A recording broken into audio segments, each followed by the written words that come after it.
আসসালামু আলাইকুম রহমতুল্লাহ। সম্মানিত গাইস, আসলে আমরা যখন একটা ভিডিও বানাই তখন আমরা বিভিন্নভাবে এটা যাচাই বাছাই করি। যাচাই বাছাই করার পরে আমরা একটা ভিডিও বানাই।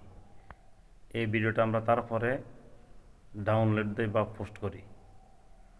আসলে অনেকেই অনেক কথা বলেন আমাদেরকে। আসলে আমরা কিন্তু আপনার সম্বন্ধে তার চেয়ে আরও বেশি জানি। আপনার শিক্ষাগত যোগ্যতা কতটুকু আছে, কি আছে। ভাই, টাকা হলে যে আপনি একটা কিছু হয়ে গেছেন জিনিসটা এমন না। টাকা হলে যে মানুষ যে শিক্ষিত হয়ে যায় জিনিসটা এমন না। টাকা হলে মানুষ যে জ্ঞানী হয় জিনিসটা এমন না। জ্ঞানের জিনিসটাই ভিন্ন, টাকার জিনিসটাই ভিন্ন। ঠিক আছে? আমরা পড়ালেখা করে আসার পর আমরা রাজনীতি করি, আর আপনারা আপনাদের নেতার কথা দেখে আপনারা রাজনীতি করেন। আমরা রাজনীতি করি আল্লাহ এবং আল্লাহ রসুলের জন্য। আপনারা রাজনীতি করেন আপনাদের পেটের জন্য, নিজের ক্ষমতার দাপট দেখাবেন সেই জন্য আপনারা রাজনীতি করেন।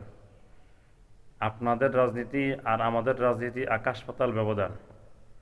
আমাদের নেতা হলো নবী মুহাম্মদুর রাসূলুল্লাহ সাল্লাল্লাহু আলাইহি সাল্লাম, আর আপনাদের নেতা হলো অমুক তমুক সমুক। এতটুকু আপনাদের শেষ। পরে যখন ক্ষমতায় আসেন বিভিন্নভাবে বিভিন্ন রকমের মানুষদেরকে হয়রানি করেন, মানুষদের উপর জুলুম করেন, অত্যাচার করেন, মিথ্যা মামলা, মিথ্যা হয়রানি, কত যে কিছু আপনারা মানুষদেরকে করেন। তাহলে আপনারা করেন পেটের জন্য, আর আমরা করি আল্লাহ এবং আল্লাহ রসুলের জন্য রাজনীতি করি। আমরা কোনো দুনিয়া কামাই করার জন্য আমরা রাজনীতি করি না। আমরা নিজের পকেট টাকা দিয়ে রাজনীতি করি। আপনারা রাজনীতি করেন মানুষের পকেট টাকা দিয়ে। সেটা মাথায় রাখতে হবে। আপনার নেতা মিয়া কিসের নেতা আপনারা? সে কি আল্লাহর ওলি না সে কোনো বুজুর্গ? কিসের নেতা আপনার? এই কারণে রাজনীতি করতে হলে বুঝে শুনে রাজনীতি করবেন। মানুষকে হামকি দুমকি ঠেট দিয়ে রাজনীতি করা যায় না। আমরা কি কাউকে কখনো ঠেট দিছি, হামকি দুমকি দিছি? কখনো দিইনি। এই কারণে বুঝে শুনে রাজনীতি করাটাই ভাই ভালো। কেউ আমার বাড়ি চিনেন, কেউ আমার বাড়িতে যাবেন, এই সে, আমি কি আপনাদের গালি দিছি না খারাপ কোনো কথা বলছি? একটা মানুষ যদি ভুল করে আমরা এটা ভুলটা ধরাই দিই যে তার এই জিনিসটা ভুল। এখন এই ভুলটা আপনি বুঝেন না, আপনার সেই সেই মেধা সেই ব্রেন আপনার নাই।